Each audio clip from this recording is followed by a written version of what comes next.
Hey everyone, welcome back to How to Train Your Gavin. Today I'm going to go through the books that I've read in 2021 so far and rank them in order of my least favourite to my favourite book that I've read so far this year. I have read 85 books so far this year. There are a few DNFs, and I don't know about you guys, but I don't usually rate a DNF unless I've read enough of that book to make me have some kind of reaction to it, and I have enough, substance to my opinion on it that I will give it a rating. But if I haven't really read much of it, or if I think I'm reading this at the wrong time, I will DNF for now and then come back to it. So there are two books that I've DNF'd for now this year, which I will quickly tell you about, but they are Tristan Strong Punches a Hole in the Sky by Kwame Mbalia and Hamnet by Maggie O'Farrell. I just wasn't in the right headspaces when I was reading these books, and I just know I will enjoy these. I just didn't think I was reading them at the right time. So these are two that I have DNF for now, and hopefully I will be able to get to them by the end of the year. Maybe I can do a part 2 of this with the rest of the books I read this year, because I do plan on reading a lot more books than what I've read so far. So I do think I've got, 3 or 4 DNFs in the top 85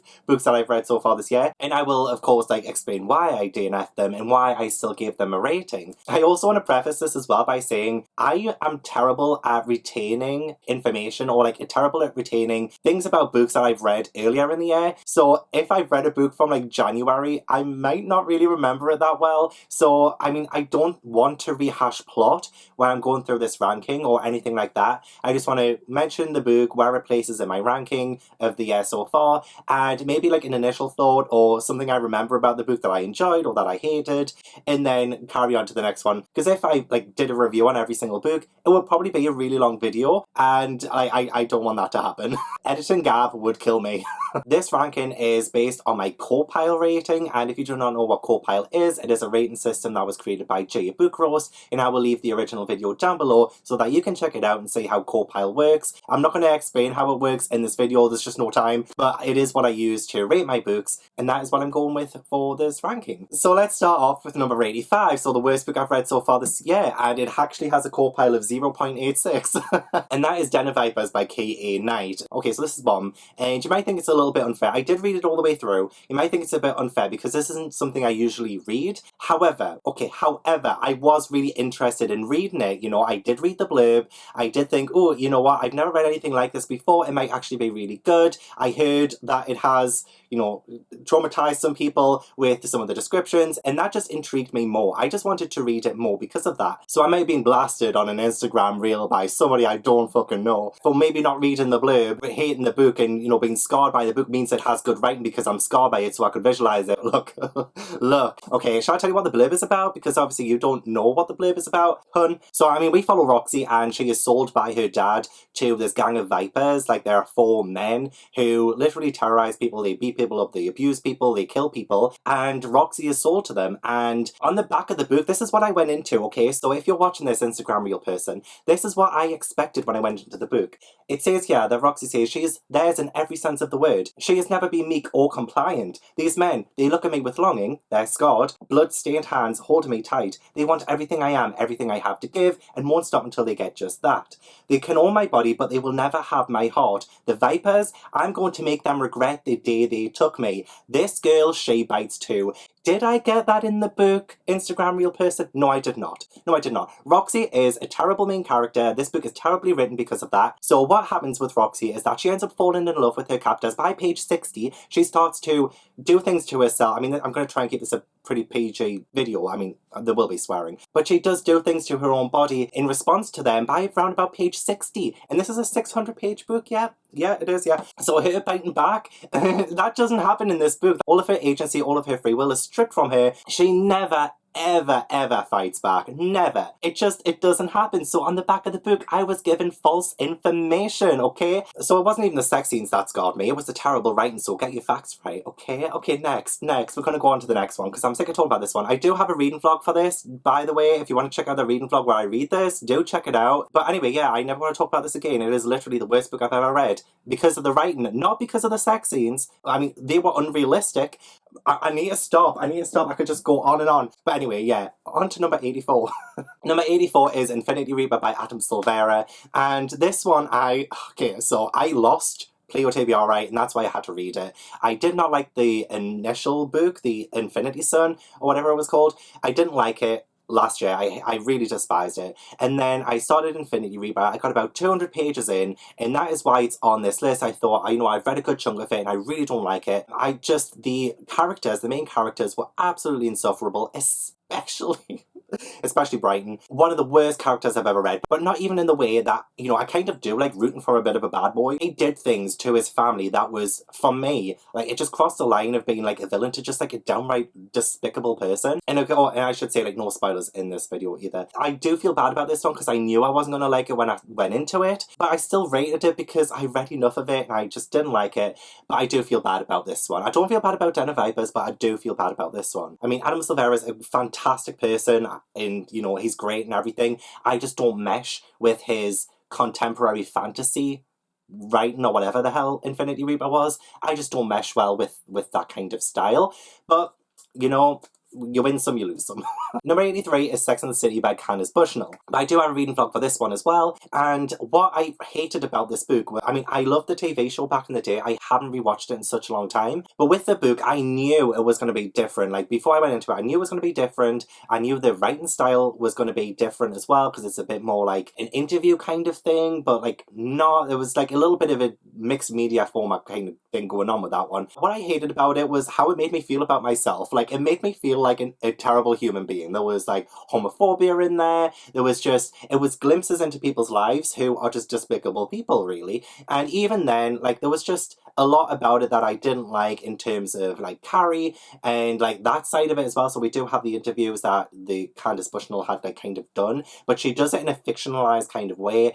And then we do have, a kind of another kind of story-ish thing with Carrie, and I just didn't like that either. Like, there was nothing in that book that I liked. There was nothing positive, nothing redeeming, and it was just a really tough book to get through. I didn't like it at all, but I do have a blog for it, so do check it out. Number 82 is Hothead by Damon Suede, I think his name was. I can't remember. But anyway, I DNF'd this one, but I read quite a bit of it. I think I got 200 pages in again, and this was sold to me as a sort of like hot and steamy fireman romance, and I did not get that at all. And now I know I should have carried on and I would have eventually gotten somewhere, but when we got to the very first instance where the main character and the love interest were about to come together, it was a fade to black. There was nothing sexy about a fade to black, and it just took away all of the sexual chemistry, all of the sexual tension that I was feeling for these characters up to this point. It just eliminated it straight away.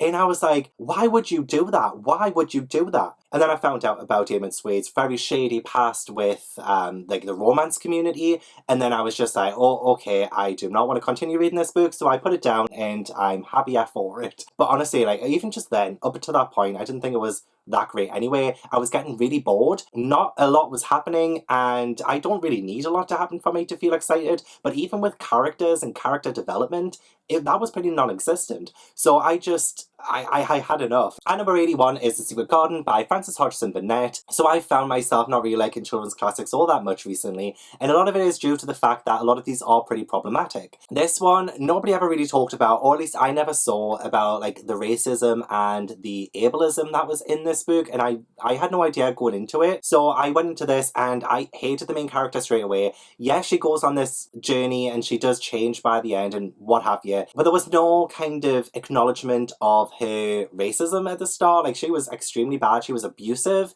and it was like, well, if that isn't addressed, then how are kids supposed to know that's wrong? There were some beautiful moments how nature is restorative and how much nature can change you as a person. I didn't enjoy it the way a lot of people have, and I was like, nah, I didn't like it anymore. So yeah, I've kind of fallen out with children's classics, but I'm still holding out hope on a couple that maybe they will change my mind on them. At number 80 is Girl on the Train by Paula Hawkins. I had seen the movie first, and I feel like that probably ruined my enjoyment of the book, but with The Girl on the Train, it was the fact that we had different POVs and there was just no tension, and the way that they would kind of intersect just didn't flow for me, and I didn't care about any of the characters. Like, not a single one of them were likable or positive or anything like that. Like, I get it, like, not every character has to be likable, but I mean, for me, it kind of does. Like, if I don't root for any character in a book, then I'm not going to want to read that book. However, I did read it all the way to the end, but it was just a waste of my time. I knew exactly what was going to happen because of the movie, but yeah, which I'm trying not to hold it against the book, but it's very hard to do. But yeah, it just didn't have the tension, it just didn't hold my interest, and it didn't have Emily Blunt. That's all I'm saying. Number 79, I have Dark Calling by Darren Shan, and this one is the 9th book in the Demon Hunter series. It's going to be really hard to talk about each individual book in the Demon Hunter series when they appear on this list. I do have a reading vlog of reading all 10 of them in one weekend, but what I remember from the 9th book, not a lot, to be honest. Okay, there was actually nothing really to remember about this book because I had to quickly rewatch my Demon Hunter series vlog. Literally, all that book is telling, it's just dialogue, it's just explaining a lot of things that have happened to this point, and more like the world, and it was just all in a fairy telling format in a way that I just didn't care at this point. So I was 9 books in, like 9 books deep into a 48-hour kind of reading vlog. Well, I tried to, I failed, spoiler alert. By that point I stopped caring. I don't really like Darren Chan's writing style. It just too casual and just not great for me, and it just felt very dated, to be honest. So I didn't like the Demon Hunter series, and the 9th book was the worst one in that series for me personally. And just above that, at number 78, is Hell's Heroes, which is the last book in the Demon Hunter series. Now, I do remember how much I hated the ending of that book and the entire series in general. Oh, I can't say without spoiling anything, but it was like a retcon. It was like the whole series just didn't even matter, and I hate endings like that. Oh gosh, it was just painful. By this point as well, I didn't care about the characters. I kind of hoped everybody would just die and that would be the ending. And you might think that's not fair because I kind of rush read them all in a weekend, but I think it is fair because I can't change what was on the... I can change my reading speed, but I can't change what was on the page, and I'm just reading what's on the page and giving you my opinion on what's on the page, and what was on the page was utter garbage to me. And number 77 is Keeper of the Lost Cities. I didn't want to include rereads in this, but then I kind of did. Keeper of the Lost Cities was a reread. I originally read it last year, but I kind of rushed reading it last year. So this year it was for a proper book club live show. So I had to try and reread it and retain what I'd read in it. And I didn't like Keeper of the Lost Cities like everybody else does, I'm afraid. And this was just the first book. Maybe the other ones get better, and I've been told the other ones get better. I don't think it really lived up to the premise for me. I think what I had my main problem with this book was with the main character, Sophie. She was a very special character, and everything just came a bit too easily for her, even though she was like new to this whole new world to her. Everything was way too easy, and I don't like characters, like main characters, where everything's a bit too easy. I love a bit more depth to it, and I just didn't like that. And then I don't think I really liked the plot, and I don't think I really liked many of the other characters, to be honest. And the fact that I'm struggling again to remember it, and I've now read it twice, says a lot about this book. So I'm sorry about that. I'm sorry to everyone who watches and loves Keeper of the Lost Cities. I just didn't really mesh with the first book. I don't know if I could read the second book because I'd probably have to reread the first book again. And number 76 is Death Shadow by Darren Shan, which is the 7th book in the Demon Hunter series. Again, I can't remember what I thought about this book. I remember that Beck was the main character of this one, and usually I really enjoyed Beck's books because it was mainly from her POV, but I remember thinking that she was underused and it was a very boring book, and I was just surprised because Beck was up to that point like one of the more interesting characters to follow, and I just thought it was, again, like a lot of the Demon Hunter books, just extremely boring. By this point as well, a lot of the graphic gore and stuff was very repetitive, and I didn't think it was anything new to the series, and I could feel how stale it was getting by this point. In at number 75 is Slaughter by Darren Shan. This is the 3rd book in the Demon Hunter series, and I just didn't like the plotline of this book. It was very cheesy. It didn't fit in my opinion. Like, well, it kind of does. Like, there's that storyline thread of like the demons throughout and all of that, but it went in such a bizarre direction, and this was only book 3, and I really enjoyed the first 2 books, and then that one just came out of nowhere and it hit me like a boomerang. So I was just left thinking, what did I just read? Like, it was silly, and I was kind of really enjoying how the first 2 books were more darker and a lot more gorier. I mean, there is gore and stuff in Slaughter, But it was just such a weird turn of events. I was like, why in the world have they done this? And number 74 is The Witch's Boy by Kelly Barnhill. This one disappointed me, actually. I feel like this is quite low because it disappointed me. I love The Girl Who Drank the Moon by Kelly Barnhill, but The Witch's Boy for me was rather boring. Again, this is, I'm just repeating myself now, so is this video boring? You let me know. I love the fairy tale kind of feel of it that it had at the start, but then it just went totally off in a different direction. I think I remember the plot getting a little bit too convoluted for what it was, and I just stopped enjoying it at a certain point, and I was like, I just want this book to be over now. And I think that happened relatively early on, so once we got after the initial setup of the book, it just went downhill after that. And there were some really interesting things at the start that I think by the time they were a little bit more explained or we got more insight into them, they lost all interest, and I just lost all interest in the book. In at number 73 is The Revenant by Michael Punke, and this one is, well, I had seen the movie of this one first too. To be fair though, it didn't really spoil anything like The Girl on the Train did. This one, it was just that, again, I was rather bored for a lot of it. It was a bit more historical than I thought, and the writing style, a lot of it meandered, like, to me personally. There was the bear attack, which was rather exciting and graphically detailed, and some of the wounds as well afterwards, that gave me a visceral reaction, which is what I enjoyed about that aspect of it. I had a visceral reaction to some of the descriptions in this, so that was really good. But I just remember being bored for a lot of it. Again, it just couldn't hold my interest. It just talked in circles, and by the end of it as well, I was like, well, this is a really poor way to wrap up. But at the same time, I believe this is based on a true story, so I can't really fault it for that. But again, I mean, if we're taking some liberties with the story, you may as well change the bloody ending. Even the movie, I don't really remember liking the movie all that much. I just remember the bear attack, and Leonardo DiCaprio was a good actor in that, but that's all I pretty much remember from it. So yeah, it just, again, like, it rather forgettable for me. In at number 72 is The Night Circus by Erin Morgenstern. I think I gave it 3 stars, so we're in 3-star territory, which isn't bad at all. It just, like, the writing style was good. I like the writing style. So Erin Morgenstern did try and force you to feel a certain way about something. She would explain some of her vagueness, and I felt like as a reader, like, I like to give my own interpretation on the story. And not even just that, the main problem I had with the book was that the whole premise of it, with like this kind of competition between the two main characters or whatever, it just didn't really live up to that. Like, I was expecting a more magical world, or at least a little bit more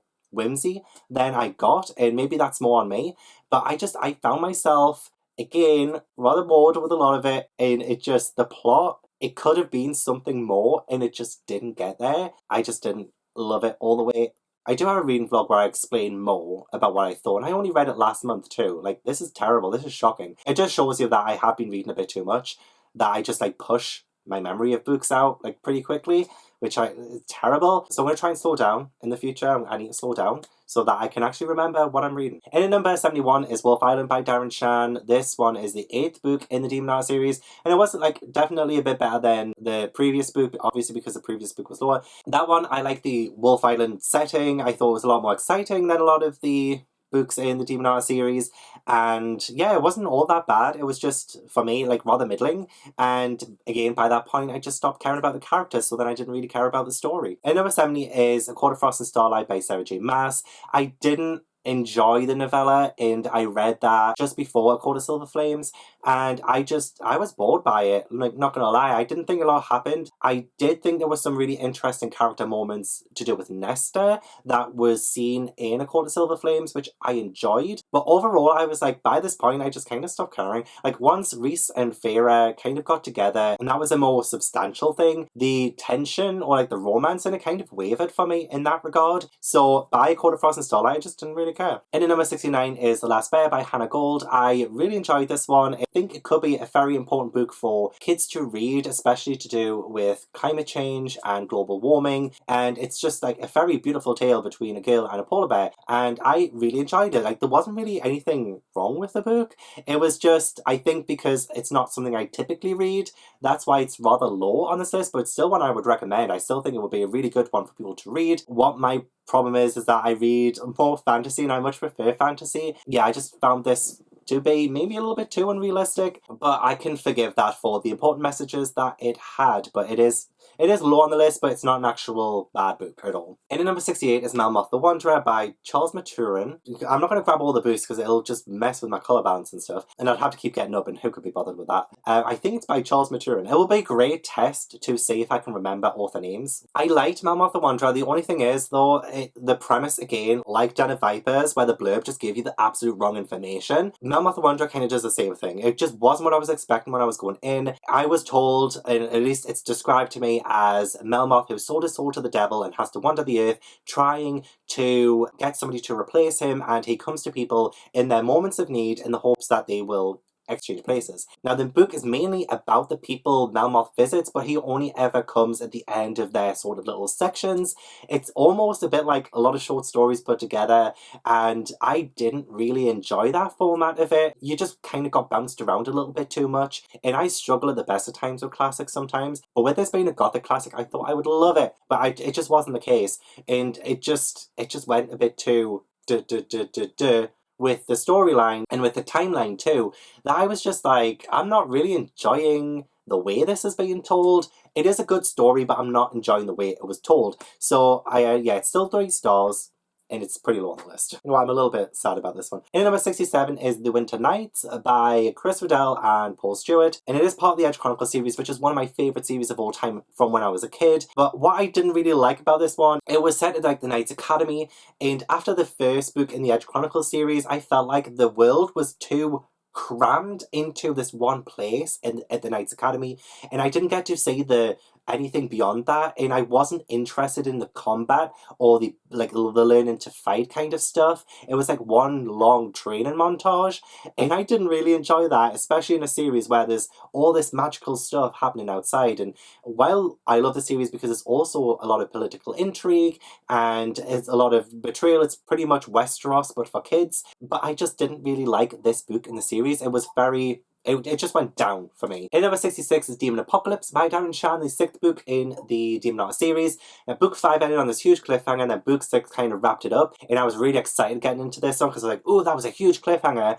Everything got wrapped up far too quickly and conveniently, and then the last half of the book was like a totally different book in general. It just didn't mesh well. I was just let down by how poor the cliffhanger was wrapped up. I was like, really? That's how you're going to wrap that cliff? That is just so convenient. I hate it when cliffhangers happen. You know, I love cliffhangers. I hate it when they're wrapped up though. I'd rather have a cliffhanger and not know if the knowing is that the cliffhanger wrap-up is shit. So I'd rather not know. Do I though? Because then I'm always in limbo. I don't know. Actually, I'm having an internal debate about this. But it was just one of the worst cliffhanger wrap-ups I've ever read. But I did like how exciting it was to begin with. It went downhill after that. And then the last half of the series was pretty shit. And in number 65 is Wreck of the Titan by... Morgan Rogerson, or Morgan Robertson, you know, I'm gonna have to look. Oh, okay, Morgan Robertson, and that was the book that kind of predicted the Titanic disaster in 1912. So that book was published in 1898 and was about a ship called the Titan that strikes an iceberg in the Atlantic Ocean. When the Titanic disaster happened, people were like, oh my god, did this book predict the Titanic? And I thought that was really interesting, so I wanted to read it. It's very short, it's like a novella, but it was so weird. It was like so weird. So we do actually have the incident where the ship strikes the iceberg, except in more like it beaches, and there's a polar bear, and we have a main character who does survive, and he saves a kid, and there's kind of like the inquiry afterwards as well. A little interesting. It was just so bizarre, but very short, and I do have a video where I talk about how the book predicted the Titanic and like the differences and the similarities, and I talk about it in a video, so if you want to check that out, feel free to do so. In number 64 is Blood Beast by Darren Shan. This is the 5th book in the Demonauts series. I cannot wait until I stop talking about this bloody series. This one is the one where the cliffhanger happened at the end, and it was really exciting, and I think that's why I gave that a rather high rating, and I can't remember anything else that happened in that book other than the cliffhanger, or like at least the last third of the book, because things do build up to that, and it was that was so exciting. I was like, oh my gosh. But no, like now it's dampened by the fact that I know the cliffhanger wraps up crap, but as the book itself didn't really let me down, and it was pretty exciting. It's in this position. It's a pretty good rating. In number 63 is The List of Things That Will Not Change by Rebecca Stead. I recently read this one and put it in my recommendations video for LGBTQ plus middle grades, and I would still recommend it. I think it's going to be a highly important book for kids who have parents who are split up, and and one of their parents has come out as gay. And this one, I just really enjoyed the thought process of a kid who was in that position and how she deals with it, and also the hope and the messages from what comes after that, and like how love in a family can be different. Well, it can be different, but it can also be the same. How things will not change just because one parent has come out as gay doesn't mean that the family dynamic has to change drastically, and there are loads of things to be positive about. So I loved the messages it gave, but I think it's low down because it's a contemporary. I don't really read a lot of contemporary, they're not my favourite, but it was very super duper great. In number 62 is The Grim Grotto by Lemony Snicket. This is the 11th book in the series Unfortunate Events series, and that's a series I've been reading for over 2 years. And I've just like lost interest in the series so much. Like by this point, I don't really care about the Baudelaire Count Olaf chase. Like, I've seen the TV show. I love the TV show so much. The TV show is like so much better. I think I liked it more than the previous series Unfortunate Events book. Lemony Snicket has a writing style where it's very consistent throughout all 13 books. I mean, I haven't read the last 2 books yet, but by book 11, you know exactly what you're getting. There's just nothing really new or anything like that that's being told to you or in the way it's being told. It's boring by the last half of the series Unfortunate Events series. You might disagree, and that's fine. I'm just like waiting for this ride to stop. So I've stopped caring. In at number 61 is The Woman Who Rides Like a Man by Tamora Pierce, the 3rd book in the Song of the Lioness series. And this one is definitely my least favourite in that series. I've read them all this year, so the other ones will appear in this list. This one, again, was rather boring. It took Alana and put her in this like whole new situation that is so different to the first 2 books and even the last book as well. And it felt like such a filler book. Like nothing. Well, I mean, some things of importance happened, but when you compare the entire series, it's like book 1, book 2 are like so connected, and then book 3 is just like, it just drops off the face of the earth, and then book 4 we get back to like this main storyline. So book 3, it felt like a waste of time. I still liked it because I did enjoy Tamora's writing style. I do really enjoy the Song of the Lioness series, but book 3 didn't really have to happen. I remember an exciting moment happening with a character that ends up dying. For me, that didn't really make a lot of sense. And I mean, well, I haven't got to book 4 yet. There are the things in book 4 that didn't make sense either. Book 3, it didn't have the excitement behind it, and I wasn't the biggest fan of the 3rd book, but the other ones are better, so it's not a loss. In number 60 is The Wolf Wilder by Catherine Rundle, and I did enjoy this book. The atmosphere of this was perfect. It had the wintry setting. It was just a lot darker than I thought it was going to be. Like, seriously, it's so dark. Yeah, I think after a certain point, I felt like the plot didn't really advance. This is why I'm so boring. I felt a little bit bored for some of it as well. Having said that, there were illustrations in it that were absolutely beautiful, and again, the writing style was fantastic, and it did paint this fantastic picture in my mind. And even though it's at number 60, it's still a 3-star, and that's fantastic. Like, I do like a lot of books. It just seems low because I've read a lot of books this year. So Wolf Wilder is a little bit lower down, but it's not a bad book at all. In fact, it's a really good book. It's a really good book. Love the atmosphere. I felt the plot didn't capture me all the way through. At number 59 is Clash of the Sky Galleons by Paul Stewart and Chris Riddell. I found this to be such a step up from the previous book. There was a lot more action and adventure than the previous book in this series. And oh my gosh, there was more death. I genuinely forgot how brutal the Edge Chronicles series can be. Even though it's for kids, there are some moments in this where I was like, is this really for kids? And it's kind of like a prequel to the Twig Saga. And the Twig Saga did come out first publishing-wise, but this was like a sort of prequel series before that. And I loved how it connected. And I loved the ending of the Quinn Saga too. So yeah, it was really good, actually. I really enjoyed it. In at number 58 is Detransition Baby by Tori Peters.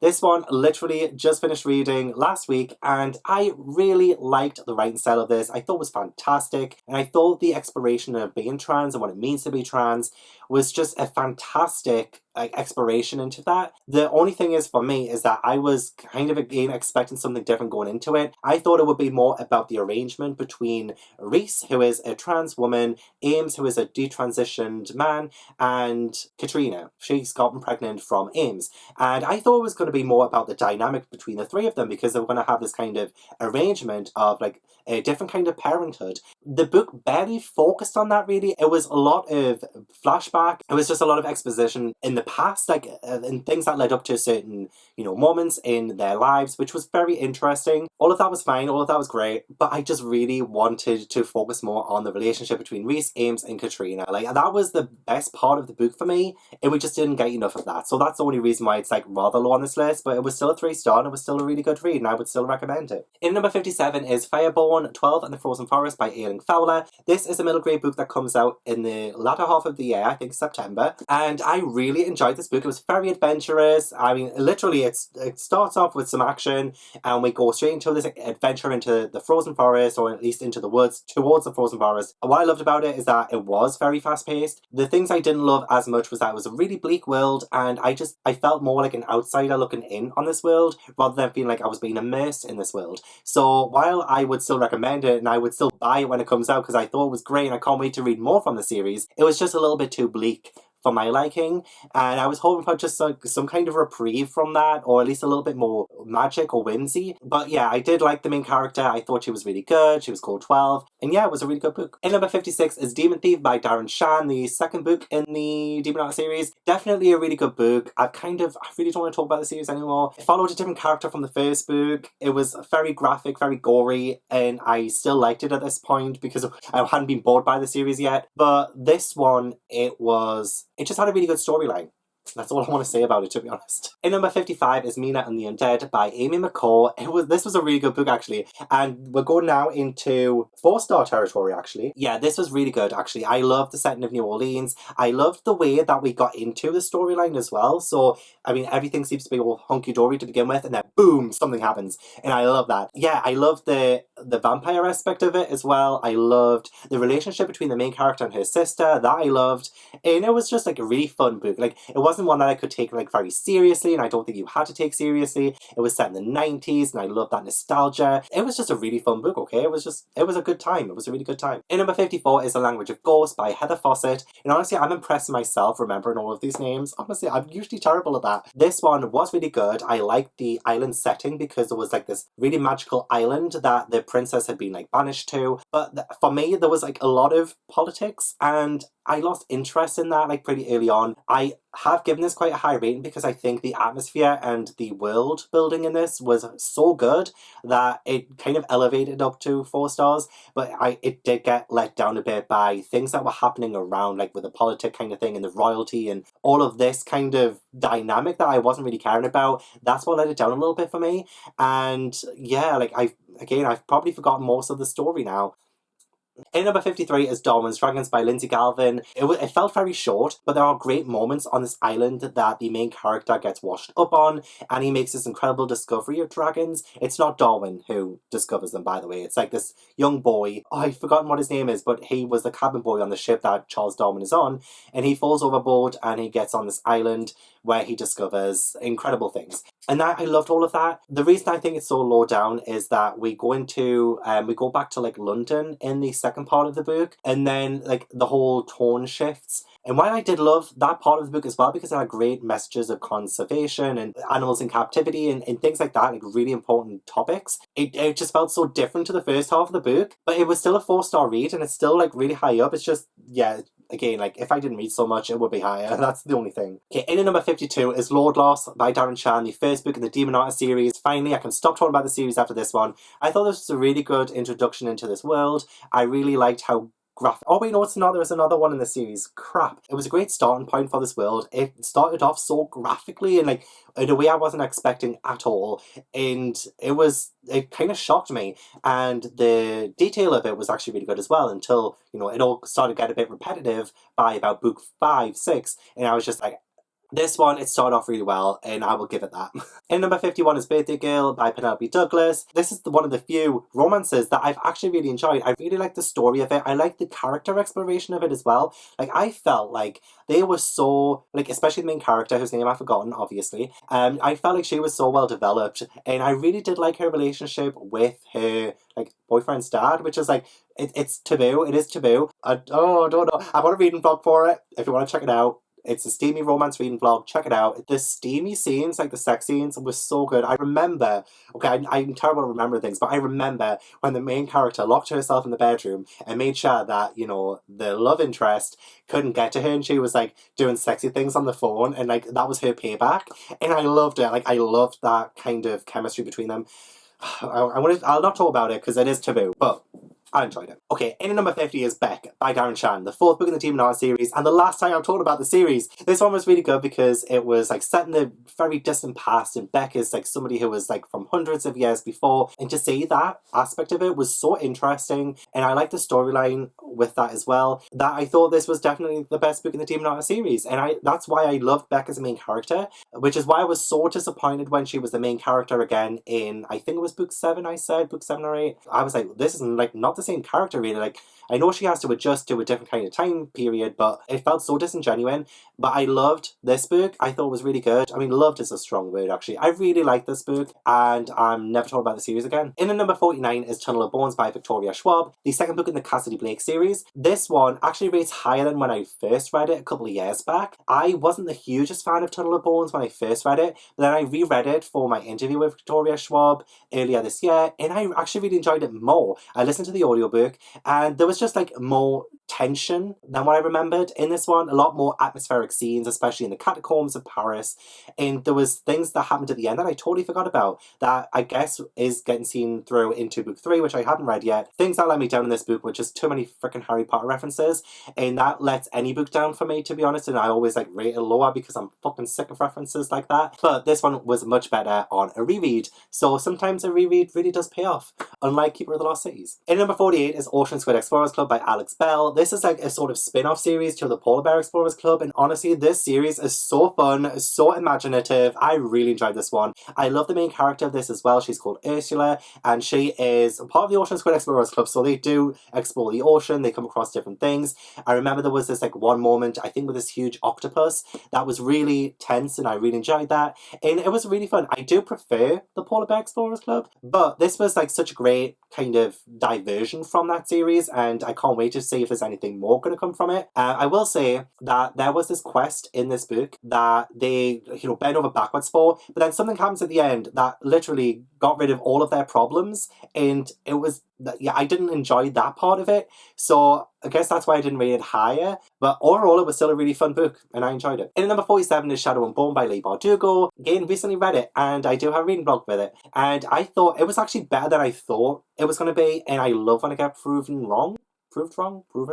But I had seen the first few episodes of the TV show, decided to read the book with my patrons, and it was actually a really good discussion we had about it too. I did like the main character. I did find her to be a little bit different in the middle and then back to her normal self in the end, because I didn't really like the scenes in the palace. I don't like when somebody is taken from nothing, given this rich, luxurious lifestyle, and then gets spat back out again. I'm not a big fan of that kind of storyline, and I say that a lot in YA fantasy, but I do have to give this credit because it came out like 9 years ago, so it's fine really. Yeah, I love the Shadowfold. I loved like the kind of world, although I do wish it had been told more in third person so we could have seen more of the world. We were more like restricted having the main character and being in the main character's head, but I liked it a lot, and it definitely made me want to read more of the series, and it just had this really relaxed and easy writing style that I fell into, and I was like, this is really, really fun. So yeah, I did really enjoy Shadow and Bone. In number 46 is Dragon Legend by Katie Kevin Sang.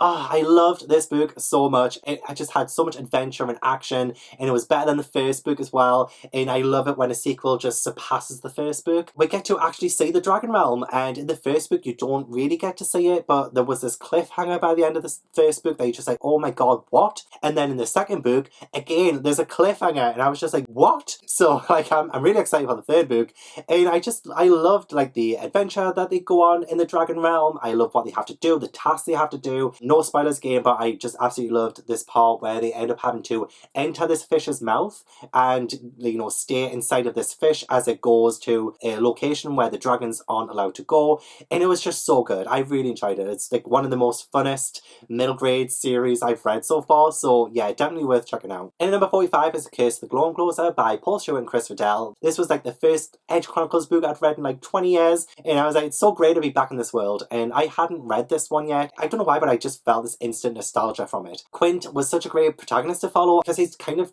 taken away from his father at the start and he's given to this like professor as a sort of like almost like an apprentice, and he's thrust into this like new world, and it was so good, it was so well done. And I also love the fact that we had the Gloam Closer and like the storyline with the Gloam Closer. And the Gloam Closer, and it's hard to say after a while, is like one of the most feared beasts in the Edge Chronicles. And it was just really interesting and really good, and a lot of great tense scenes as well. Some death that, again, I wasn't expecting when it happened. And it was just a great fun time. I enjoyed it. And I do have a reading vlog for the Quint Saga too. I will link that also. I do a parody of Agatha All Along from WandaVision. Got a copyright strike for it too.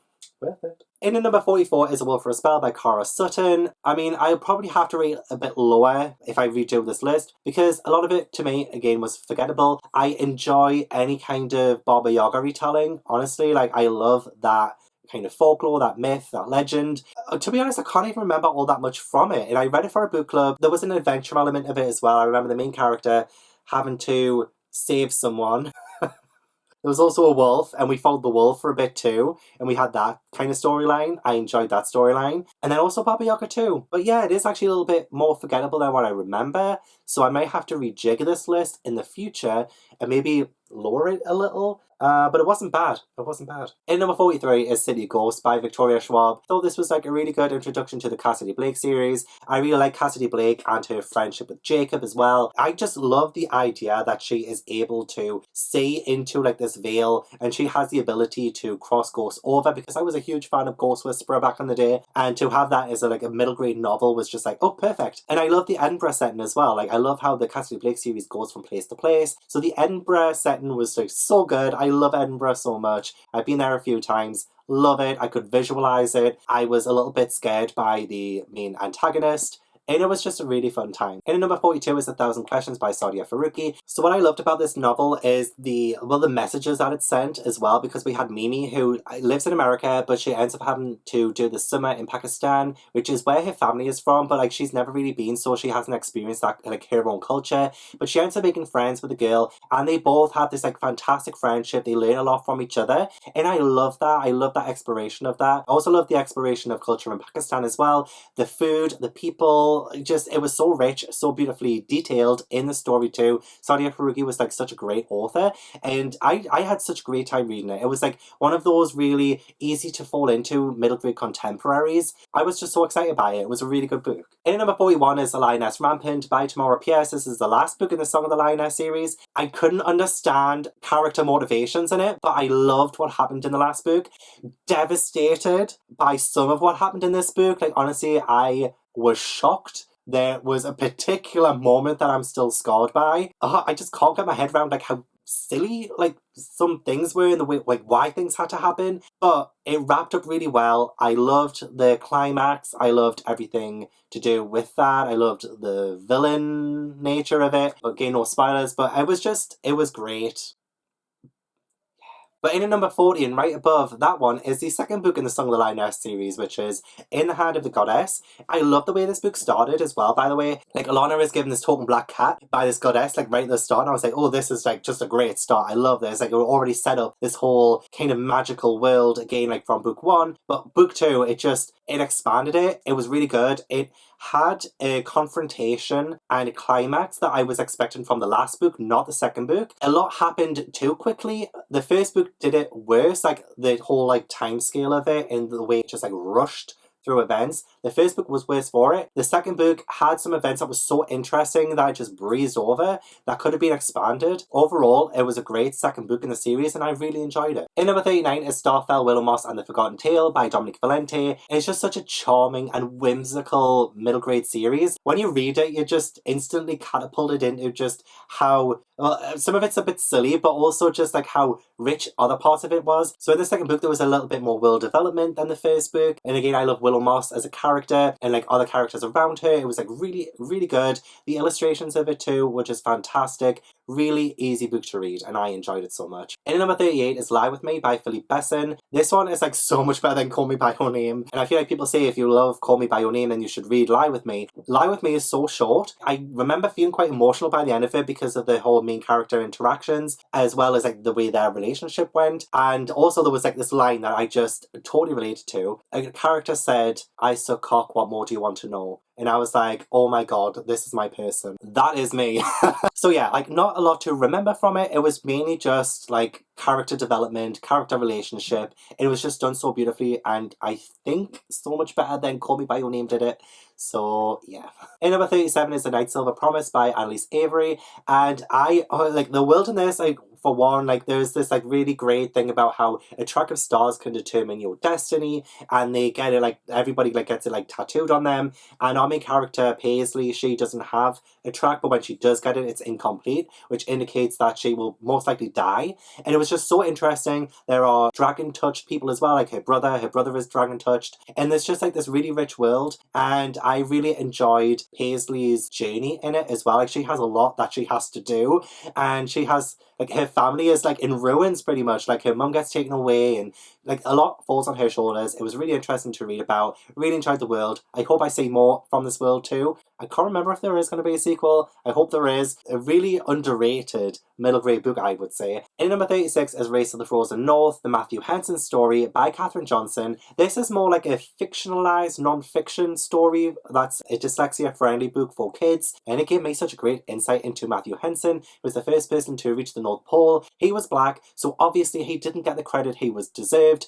when he originally did that. In fact, a white man stole his glory, and it wasn't until like years later when things got kind of adjusted and like things were set to rights and Matthew Henson was credited as the first person to reach the North Pole. It was like a brilliant way of telling history to children, and I just loved reading about Matthew Henson as a person as well. He was fantastic, and Katherine Johnson did a fantastic job in making it so accessible for kids, but also dyslexic kids, because it is a dyslexia friendly book, so I would wholeheartedly recommend that. In number 35 is Alana the First Adventure by Tamora Pierce, and first book in the Song of Lioness series I thought was the best for me personally. I just had such a great time reading it, and to be introduced to Alana and her motivations of becoming a knight, but she's not really allowed to be a knight because she's a woman, and I just loved her journey. I loved her strength, I loved her determination.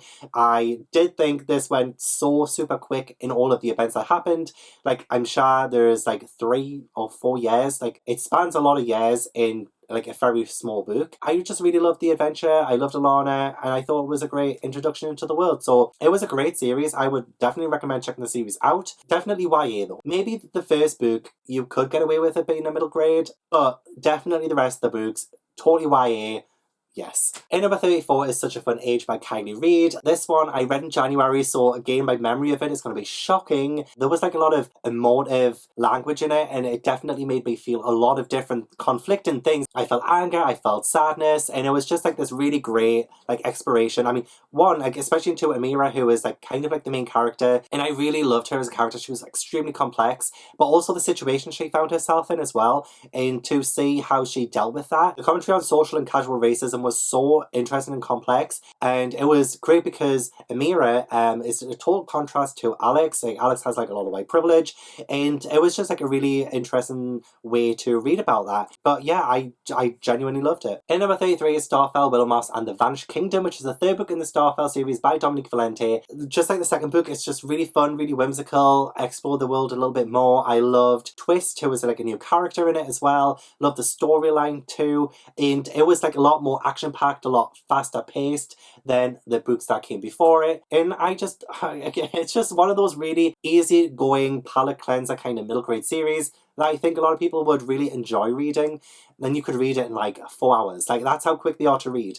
And yeah, you would have a really fun time with it. So not much to say about it, but it is a really great series. In number 32 is The Diviners by Libba Bray. Oh, the setting. I love the setting in this one. It's 1920s, New York City. We follow Evie, who has come to like New York City, and it's like a city rife with pickpockets and like terrible people really.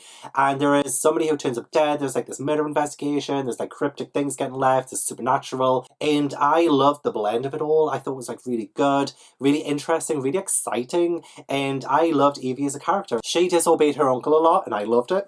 She was just really interesting to follow actually. But definitely the strongest point of this book was the atmosphere, the setting, and just like how the writer did all that. It felt really authentic and genuine. In number 31 is Sky Song by Abby Elphinston. So wintry, loved the atmosphere in it, loved the setting in it, which is why I'm going to say a lot about the main books in the rest of this list because I'm a sucker for settings. The way it was beautifully described. I loved the characters, the main characters, and how they interacted and how they went on this adventure. I loved the Ice Queen in this. There was like, this is not exactly a Snow Queen retelling by any means, but it definitely had like the element of the Snow Queen. And we have the Ice Queen who is like running this kingdom, and our main characters are like escaping her, and it's just like this whole chase around like the snowy landscape. It was really adventurous, really fun, and I always love Abby Elphinston's writing style as well. She's so imaginative with her words, and Sky Song was just like a really great wintry novel. I loved it. In number 30 is Arusha and the Song of Death, which is the second book in the Pandava Quintet series by Roshni Chokshi. But this was a read just before I did my interview with Roshni Chokshi,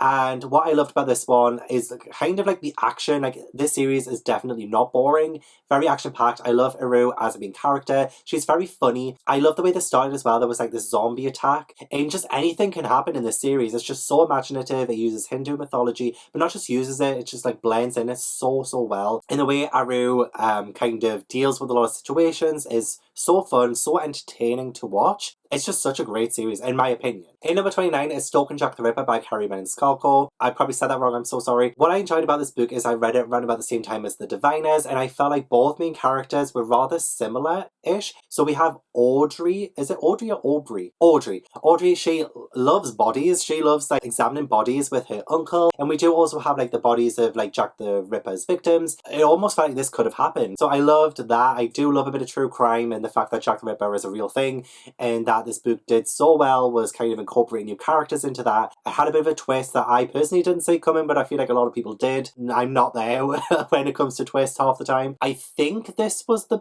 book that had... No, I think maybe in The Diviners actually.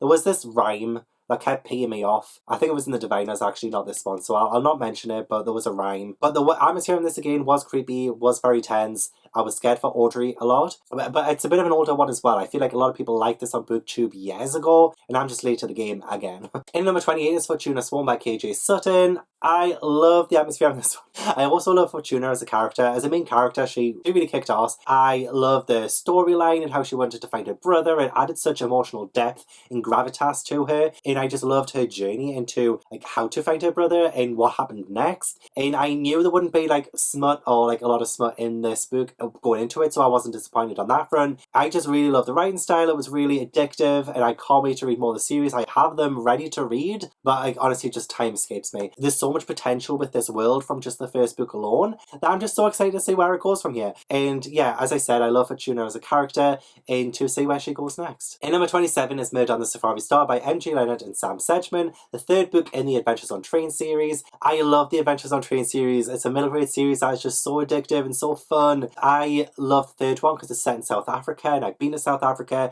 There was really great messages about again conservation and protecting animals that just like is very close to my heart. And the mystery was just so well done.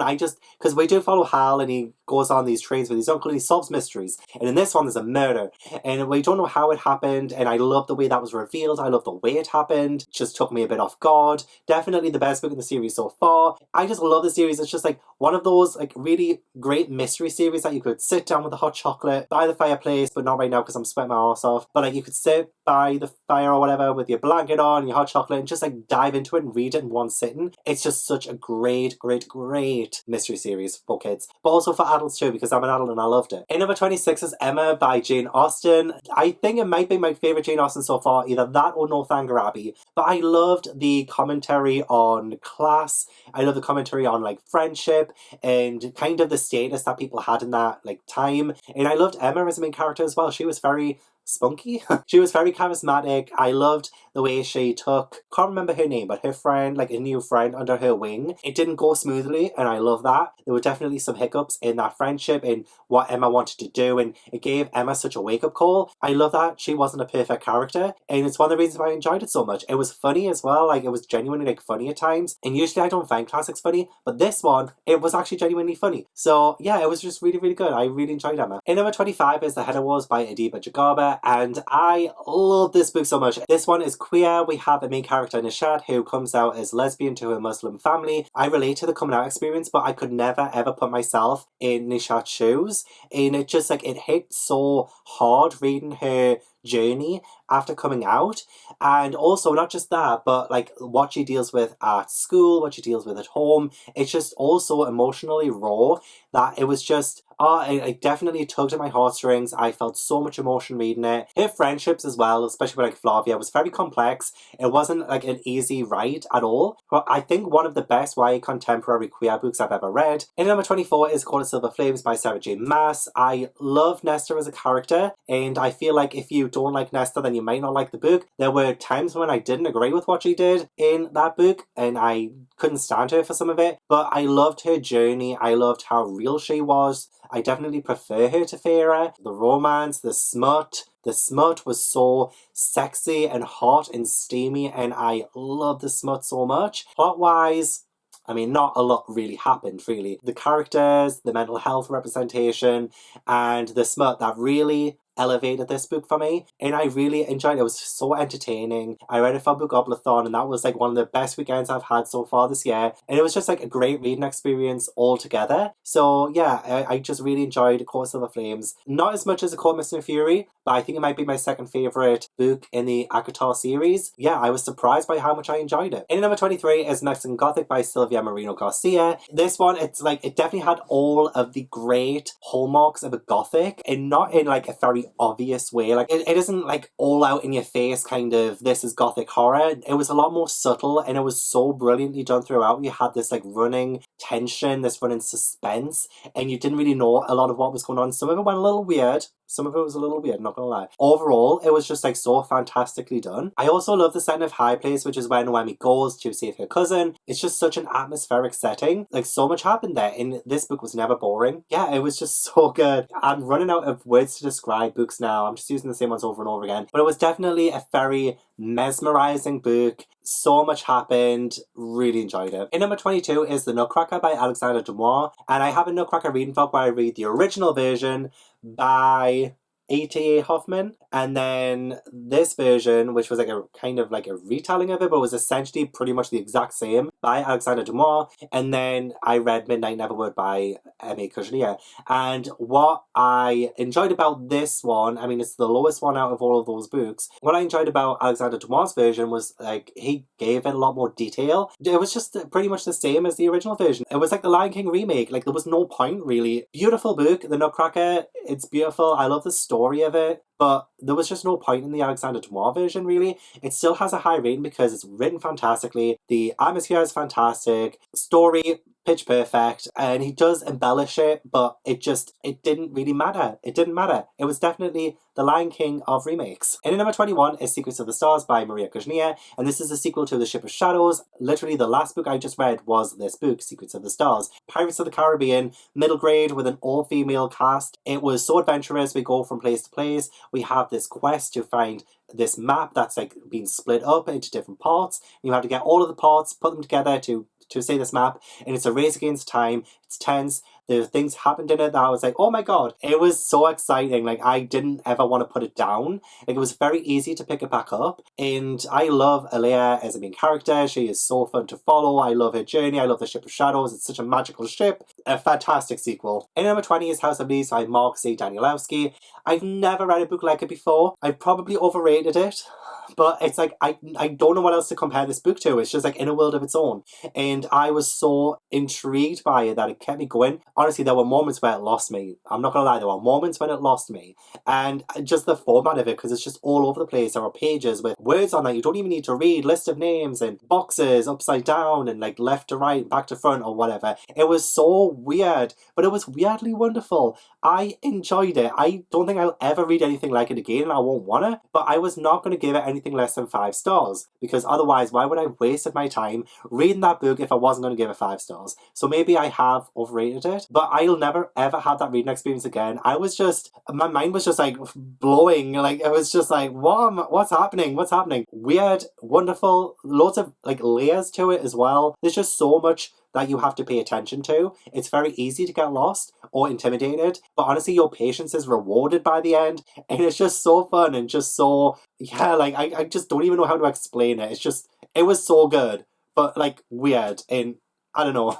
In at number 19 is The Witch Boy by Molly Ostertag. This is the only graphic novel to be in this list, I think. I haven't actually really read a lot of graphic novels this year, but it was so fun. It was so great to read. I love the idea of magic in that world and how we have our main character who is a boy, but only girls are allowed to be witches, but he really wants to be a witch. He wants to learn magic. I love the exploration of that. I love the mystery of that, because there was like this creature that was coming and stealing the boys there as well. And it's just like, what's going on? Very entertaining. It was lush. Like the illustrations were lush. It's probably not perfect, but because I enjoyed reading it so much, it's rather high on this list. I was along for the ride. I really was. It was so fun. I just started to watch The Owl House on Disney Plus, which I think is also written by Molly Ostertag. I might be wrong. It has that same kind of similar feel, and I'm really enjoying The Owl House. It's just weird and wonderful and so funny. So I enjoyed it. In at number 18 is the original Nutcracker by A.T.A. Hoffman. This story was just so magical. The best Christmassy vibes from it. Like, I can imagine reading this on Christmas Eve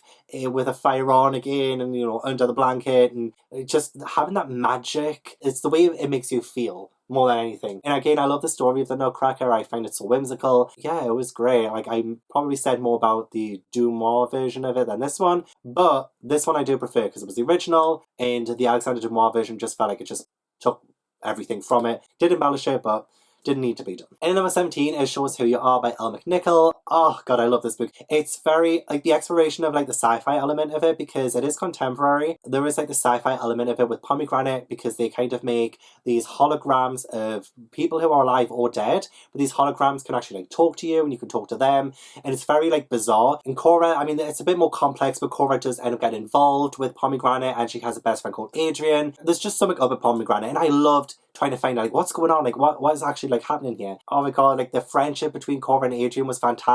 But if you've read this book, Chapter 13, that's all I need to say. Chapter 13, it hit me out of nowhere. I read it live on a live reading sprint, and I was just like, what? It was just fantastic. I absolutely love Show Us Who You Are. And then number 16 is 3 Keys by Kelly Yang. I read this last month. Oh my god, I loved it. It blew my mind. It was, like, honestly, the exploration of family. It's just one of the best things about the series, because it follows Front Desk, because it is about an immigrant family from China coming to America, and this family start to run a motel together, and it's like the struggles of what they go through. And honestly, Mia is one of the best main characters in a middle grade book ever. Her determination, her fire, her drive, her passion, she gets things done. She's a lot braver than I am. I love her so much, and I believe she is pretty much based off the author, so I just love the author even more now. Another thing I absolutely loved about it is that there was this complex thing with the teacher. I don't want to spoil anything, but the exploration of that and how we go from here to there with the teacher, like, it isn't as black and white as you think it is to begin with. It goes places. It's just so good. There is also this new immigration law that's looming, and like things are really scary. Like, it's really scary, and it is based on like the 90s, and like this all actually happened. But it's just so emotionally driven. Oh, I just couldn't help but love it. It was just one of the best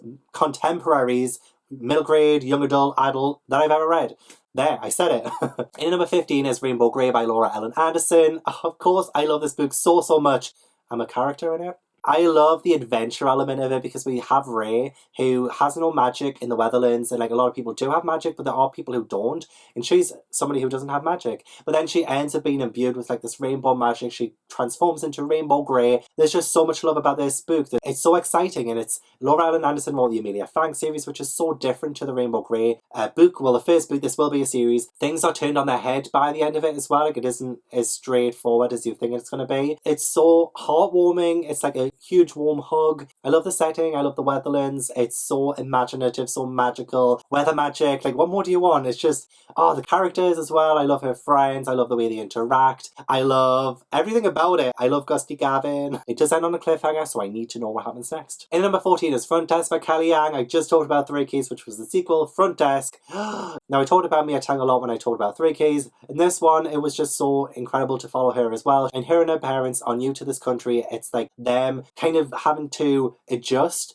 a lot of their family dynamic and who they are as people. They have to adapt and they have to take everything on the chin. And they just keep going and going and going. And it's just so interesting and so fantastic, so inspiring that I just loved it so much. Oh, I love Front Desk so much. In number 13 is Midnight Over Sanctifrax by Paul Stewart and Chris Fidel. This one is the third and final book in the Twig saga of the Edge Chronicles. Love the Twig saga so much. It's my favourite saga in the Edge Chronicles. And this one was fantastic. It was the one I remembered the least from when I reread them, and it had been about 20 years since I last read them, and so much of it surprised me. Love the adventure of it. Our main cast of characters from like the second book have been just totally disbanded. They need to find their way back together. Oh, actually, that doesn't happen straight away. This huge event happens at the start of this one first, and then they have to get back together, and they've also kind of forgotten each other. Oh, it's just so good. Like the adventure they go on and the places they go back to the deep woods. It was just the best way to wrap up the Twig saga. It was so exciting. I mean, it is my least favourite in the Twig saga, but it's still so high up. I just loved it so much. In number 12 is Midnight Neverwood by Emmy Kushnier. This one comes out later this year. I read an arc of it in January. I do have that reading blog with the Nutcracker books. This is a bit of a Nutcracker retelling,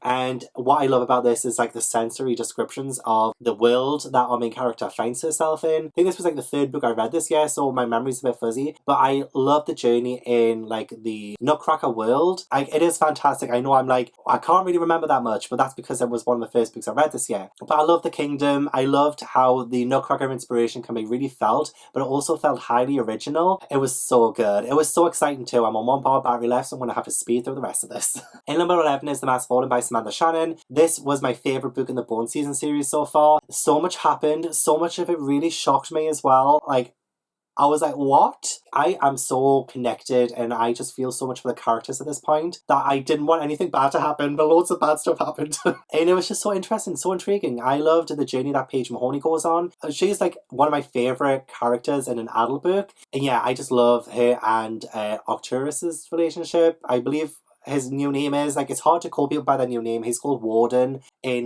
the original books. He's now called Arcturus, I think his name is. I'll probably still call him Warden. But it was so interesting. Loved it. Fantastically written too. I just love it. In number 10 is The Tea Dragon Society by Kate O'Neill. I mentioned that The Witch Boy was the only graphic novel in this list. I'm a liar. This is also a graphic novel. And I love the magic and whimsy of it.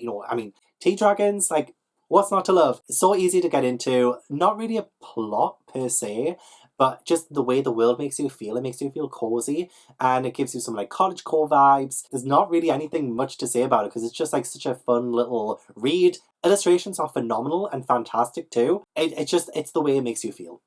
And in at number 9 is The Tea Dragon Festival by Kay O'Neill. So this is the follow-up book. It's not really a direct sequel, I don't think. Not from what I remember anyway. But it's a bit thicker, so you get to explore it a little bit more. And I felt a bit more attached to the characters in this one. Again, you cannot fault the world. The world is fantastic. I wish it was real. I think, from what I remember, I think this one had a dragon that had been asleep for a long, long time. And it finally gets woken up. I think that was the plot of this one, which I really enjoyed. It might have been from the first one, actually. I can't remember. I might have them cross-wired.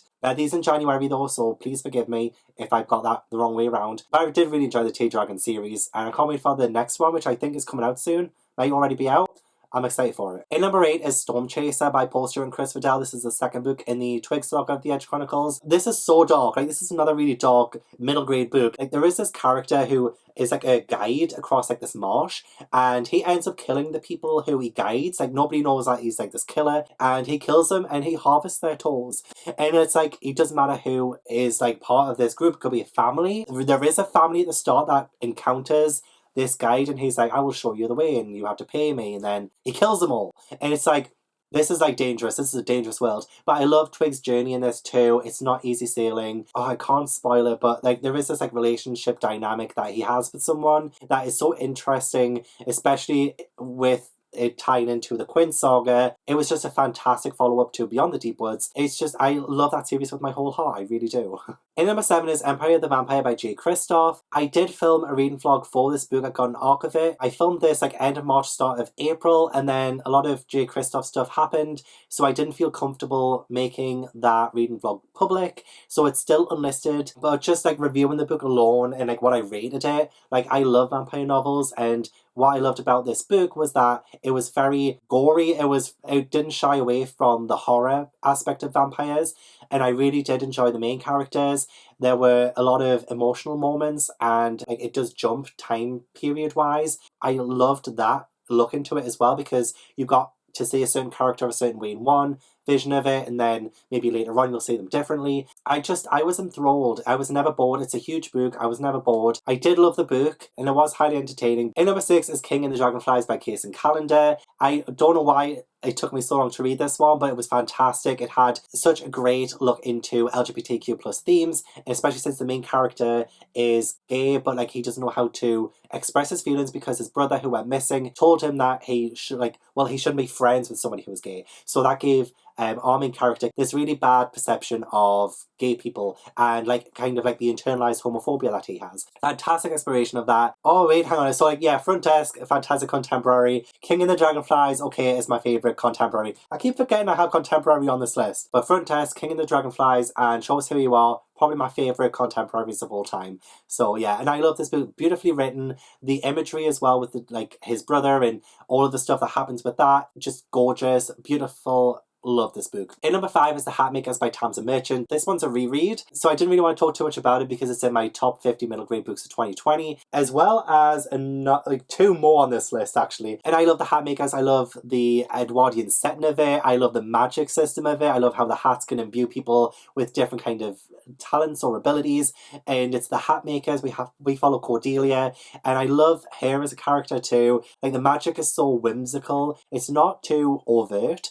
It just feels so natural in this world. I have an interview with Tamsin Merchant that I absolutely loved, so do check it out if you can. Love this book. I love the way it's written. I love the world. I just love everything about it. In number 4 is Hollowpox: The Hunt for Morrigan Crow by Jessica Townsend. Fantastic third book in the series, and I preferred my reread of it than when I first read it, which I loved it the first time I read it, but when I reread it there was so much things that I'd missed that I was like, oh my god, it's like reading it for the first time. So I reread it earlier for a book club, and I just love the series so much. It's the Nevermore series. I love Morrigan Crow as a character. I love the Nevermore world. It's so rich and vibrant. It's like one of the best fantasy series like ever at the minute, to be honest, especially in my opinion. Like, and I do feel like a lot of people would agree with that. So magical. It did have that element with the Hollowpox, which is very creepily similar to what's happening in the world right now. There was like a lot of hope, a lot of light in the darkness. So much that I love that I can't say it because spoilers, but the world is getting bigger, characters are getting better. Oh, I love the series so much. In number 3 is Beyond the Deep Woods by Paul Stewart and Christopher Dell. The first book in the Edge Chronicles series, the Twig Saga. So happy that I love this book so much because I hadn't reread it in 20 years, and it was my favourite book as a kid, and I was worried that if I reread it I wouldn't love it as much. But fortunately, when I reread it, I was like, this is better than I remembered. There's just so much adventure and danger when Twig goes off into the deep woods. He strays off the path, goes into the deep woods, and the creatures there are so imaginative. There's different creatures. Oh, there's a moment in it that, honestly, it scars you. And it scarred me as a child, but I forgot it had happened. This is not right for children, surely. But I loved it so much, and it's still one of my favourite children's books of all time. Like, even now, after all these years, I can't stop loving it. And it might not be everyone's favourite, but I just love it so much, and I just love it. Okay. And number 2 is Root Magic by Eden Royce. The first book on this list is a reread, so if I counted like just books I read for the first time this year, Root Magic will be number 1. Root Magic was everything. It was gorgeously described. The sibling relationship between Jez and Jay was absolutely fantastic. Some of the best main characters I've read in children's book, they felt so real. Their relationship with their family, especially their mum, incredible. And they have to deal with so much. Like, the monsters in this world, I mean, mainly are the humans. Like, but there is that whole, the root work side of things. There are things like boohags and like hints, and there's just like this supernatural element too. The way Eden Royce wrote it was just, it blew me away. I just thought, oh, this is one of the best written children's books I've ever read. It was tense, it was atmospheric, it was everything, just absolutely everything to me. I I loved it. I was going to swear that. I was going to say I effing loved it. But I loved it so much. It was, oh, I loved it. I have an interview with Eden Royce too, if you want to check it out. So in at number 1 is Amari and the Night Brothers by Baby Alston. This was a reread though, so I'm like, this counts because I reread it all the way through and I freaking loved it again. I did reread it first back in November. Rereading it, I loved it even more. I gave it a higher rating. Well, I gave it 5 stars originally. I gave it a higher 5 stars the second time round. I have a fantastic interview with Baby Alston as well. He's a fantastic human being. And what I loved about Amari and the Night Brothers, again, is Amari, the main character, but also the world she finds herself in. So we have the Bureau of Supernatural Affairs in just like this crazy world full of magical, mystical things. And how Amari deals with that, she's trying to find her missing brother. So again, we have this emotional gravitas to her character and there's twists that happen in it that I just wasn't expecting. It was just fantastic all the way through. It's like definitely one of the best middle grade books I've read ever, and like that says a lot. Like I found so many amazing middle grades like last year and this year alone that has just become some of my favorite of all time. I'm stumbling over my words now because I haven't shut up. I don't know how long this has been going on for, but it was so interesting. I loved seeing parts of the world. There's not really that much more I can say about it because I've spoken about so much on my channel already, but do check out my top 50 middle grades of 2020 if you haven't already. It's a long video as well, but honestly, like Amari the Night Brothers is the one to watch. Like if you haven't yet already read it, it's taken BookTube by storm, I would say. It's just so great and it deserves all of the love it's been getting. It's fantastic. So that is my number 1 book of 2021 so far, and it is a reread as well. Amari the Night Brothers, number 1 as a reread. Root Magic is my number 1 as a book that's new to me this year. So yeah, that was my entire like 85 book list. This is going to be an absolute nightmare to edit. I'm so sorry to editing Gav right now. My camera's about to die, so this is the fantastic way to end it. So thank you so much for watching. Like honestly, if you made it all the way through, you are incredible. I love you guys so much. Please leave this video a like if you enjoyed and subscribe if you haven't yet already. Leave a comment down below. Let me know what your favourite book of 2021 so far is. I would love to know, and I will see you in the next video. Bye. Oh my god. Oh, shit in hell.